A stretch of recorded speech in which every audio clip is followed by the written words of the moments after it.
ابو امامہ رضی اللہ تعالی عنہ فرمائی کہ حضور علیہ الصلوۃ والسلام مبارک فرمائی من لم يمنعه عن الحج حاجت ظاہرۃ. حضور علیہ الصلوۃ والسلام مبارک فرمائی چې کم یو سړی د حج د بیت الله شریف فرض کې ثابت شوی دی او د د منع کېدو د پاره ظاهری حاجت نشته، ظاهری عذر نشته دی چې دی د حج نه پاتې شي، یا ظالم بادشاہ دی او دی حج د بیت الله شریف نه منع کوي، نه دته اجازت ته چې حج ته راشه، تا لپاره ممانعت نشته،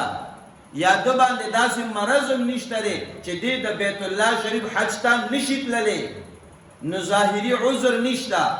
ظالم بادشاہ منع کوونکی هم نشته، د ده په بدن باندې داسې مرض هم نشته دی چې دی حج ته نشي تللی او حج د فرضیت په ده باندې ثابت شوی دی.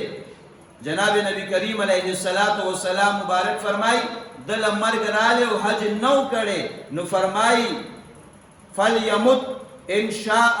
یهودیا و ان شاء نصرانیا، د مرګ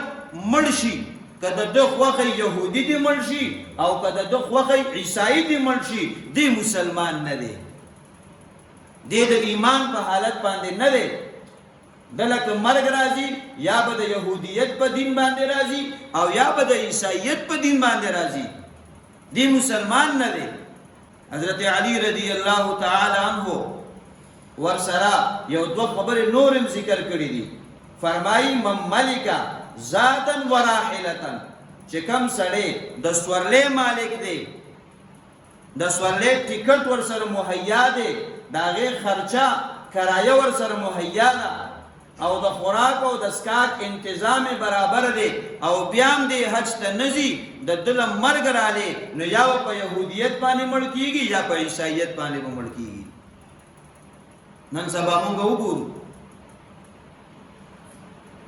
په معاشره کې بلا خلکي وایي زما سره د پیسې درک نه لګي، او که تا په ګاونډ کې ووایي چې دا پلاټ خرڅوم زما لږ ضرورت دی او له 100 روپۍ ارزان خرڅومه،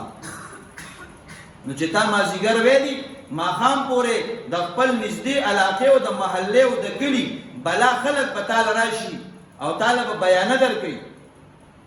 چې دا در سره واله او دا پلاټ په ماله راکې او زه د ګاونډي یم زما در باندې حق دی، نو په لکاو په کروڑاو روپۍ به تاله پیدا کوي شي، نو دا پیسې خو د اسمان نه راغورځېږي، خو دا د ده مالیت دي، یا یې په بینکونو کې ږدلي یا یې په کاروبارونو کې بندي کړي یا یې چاله قرض ورکړي. خو که د حج فرضیت بیان شي چې په دغه بنده باندې حج فرض دی، نو بیا به هر سړی وي چې ما سره په دونه مالیت نشته، نو خو ځان له غریب او فقیر سړی یم، ما باندې خو زکات کېږي. نو د شریعت د احکاماتو دپاره بیا مونږ او تاسو وړې وړې بهانې ګورو، دا څومره سخت وعید دی. دا خو هغه چا ته پته لګي چې د چا سره د ایمان قدر وي، د چا په زړه کې د بیت الله شریف عظمت او بړایي او لویوالي